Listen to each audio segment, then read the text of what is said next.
Evangelho segundo Tomé, Logia 28, Vinho inebriante. Interpretação do Espiritualismo Ecumênico Universal. Disse Jesus: tomei meu lugar no meio do mundo, e em carne apareci a eles. Encontrei-os todos ébrios, e no meio deles ninguém encontrei sedento. E minha alma turbou-se pelos filhos dos homens, porque eles são cegos em seu coração, e não veem que vazios vieram ao mundo, e vazios tentam sair do mundo outra vez. Mas agora estão ébrios. Quando se livrarem do vinho, aí então arrepender-se-ão. Tomei meu lugar no meio do mundo, e em carne apareci a eles. Eu preciso anunciar também em outras cidades a boa notícia do reino de Deus, pois foi para fazer isso que Deus me enviou. Lucas, capítulo 4, versículo 43. Jesus veio ao mundo para trazer a boa nova. Como disse o Mestre, a boa notícia que trazia era o verdadeiro sentido das leis de Moisés. Mateus, capítulo 5, versículo 17. A informação foi passada quando ele resumiu todos os mandamentos em 2. Amar a Deus acima de todas as coisas e amar seu próximo como você gostaria de ser amado. A missão de Jesus, portanto, foi acabar com o temor a Deus, forma como os seres humanos entendiam as leis mosaicas, e criar o amor a Deus. Aceitar a vida na carne não por medo, mas por amor a Deus, acima de todas as coisas. Encontrei-os todos ébrios. Porém, o próprio Jesus afirmou que não conseguiu o intento, pois encontrou todos os seres humanos inebriados, ou seja, vivendo uma ilusão criada por eles mesmos. Isto também nos disse João. Ele veio para o próprio país, mas o seu povo não o recebeu. João capítulo 1, versículo 11. Isso aconteceu por causa da ilusão que o Espírito adquire quando encarna, a de que se transforma em um ser humano. Alguns, porém, o receberam e creram nele, e ele lhes deu o direito de se tornarem filhos de Deus. João capítulo 1, versículo 12. O Filho de Deus é o Espírito, aquele que compreende e vive uma vida espiritual. Quando este Espírito esquece esta sua situação e imagina-se um ser humano, ele se inebria com a ilusão de poder criada por esta forma e não consegue se subordinar a Deus. Este é o vinho que Jesus afirma que deixou o espírito ébrio, o poder. O poder de ser, fazer, querer, independente da vontade de Deus. Este poder inibe o conhecimento espiritual, pois o espírito passa a se imaginar como causa primária das coisas e se esquece que somente Deus, por sua perfeição, pode causar alguma coisa. Aqueles que se imaginam seres humanos não conseguem abrir mão do poder. Apegam-se a falsas verdades que criam para si mesmos com a intenção de manter esse poder. Imaginam que o ser humano é capaz de, por sua própria vontade, ferir outro e que tem o livre-arbítrio de praticar tudo o que desejam, sem dar satisfação ao Pai. Foi assim que o ser humano criou o bem e o mal, a fim de qualificar o que concorda e o que discorda. Intitulou-se o juiz do mundo, ao inebriar-se de poder. Para ocupar esta posição, criou leis pessoais que são utilizadas para julgar os outros. Isto é bom e aquilo é mal. Isto é feio, mas daquela forma é bonito. Se for assim, será certo. Mas se fizer assim, será errado.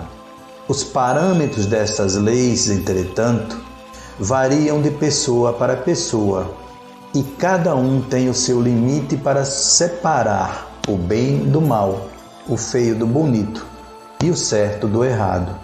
Uma lei só pode ser considerada perfeita se tiver abrangência universal, ou seja, se for igual para todos. Como as leis pessoais variam, elas são apenas verdades pessoais e não leis universais. Por isto não podem servir para julgar outras pessoas. Por este motivo, Jesus afirma que estas leis criaram uma ilusão de poder, que não permitiu que houvesse o perfeito entendimento da Boa Nova. E no meio deles, ninguém encontrei sedento. Para entender plenamente a Boa Nova trazida por Jesus, é necessário que o ser humano abdique deste poder que imagina ter e volte à realidade, Deus. Por isso a boa notícia começa por amar a Deus acima de todas as coisas. Eles se tornaram filhos de Deus não por nascimento natural, isto é, como filhos de um pai humano. Foi o próprio Deus quem lhes deu a vida. João, capítulo 1, versículo 13. É preciso que se abra mão do poder de achar qualquer coisa e nos submetamos a Deus como a causa primária de todas as coisas. Deus não pode fazer o mal a alguém, pois é o amor sublime, mas também não pode fazer o bem, porque é a justiça perfeita. Se privilegiasse alguém em detrimento de outro, perderia esta característica. Amar a Deus acima de todas as coisas é pertencer e entregar a Ele o seu poder de julgar as coisas. É encontrar em tudo os atributos que transformam Deus em causa primária das coisas, inteligência suprema do universo, justiça perfeita e amor sublime.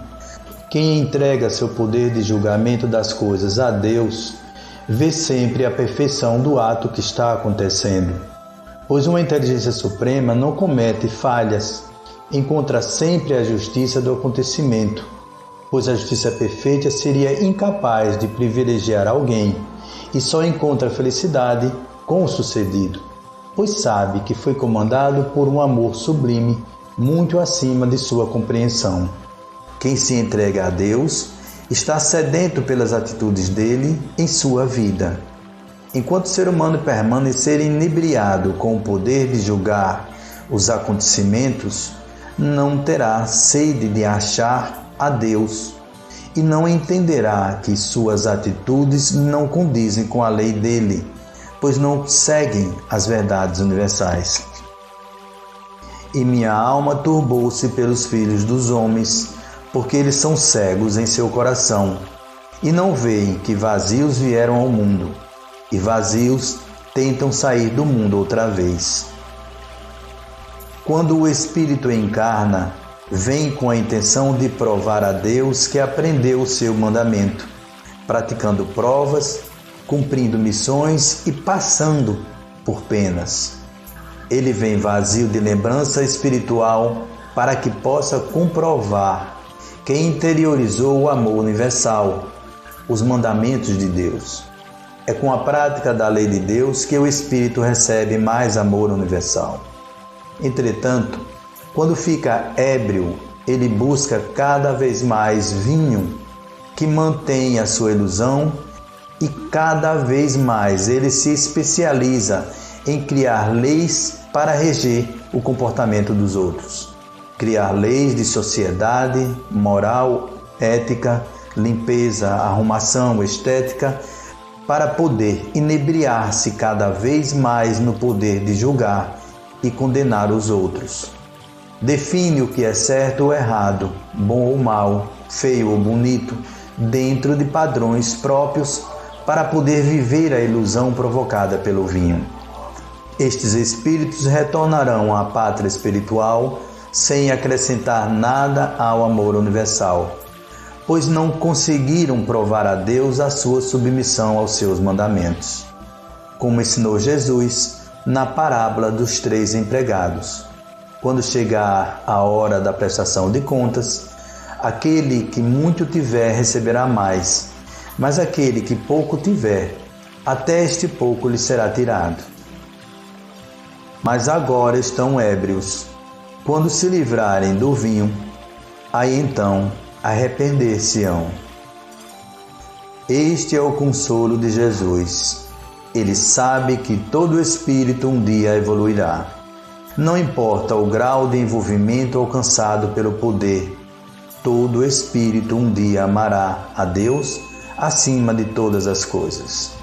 Quando este momento chegar, o espírito se reconhecerá como filho de Deus e creditará a ele a sua vida. Ficando sóbrio o espírito, então buscará o arrependimento da utilização do poder inebriante. Entretanto, este arrependimento não pode ser alcançado como hoje os seres humanos o buscam. Não será se acusando ou flagelando-se que o espírito conseguirá enxergar Deus. Aquele que assim procede ainda está ébrio, com o poder de encontrar o bem e o mal, o certo e o errado. O arrependimento que Jesus prega é o não julgamento de si mesmo e a não autoacusação por ter agido de forma negativa. O sóbrio entenderá que procedeu daquela forma porque Deus comandou o seu ato daquela maneira, em consequência dos seus próprios sentimentos, e buscará alterá-los para poder servir a Deus. Por isto, tornar-se sóbrio é viver com felicidade, atribuindo alegria a tudo e ao que é praticado por ele mesmo, não encontrando em nada motivo para tristeza, infelicidade ou desconforto.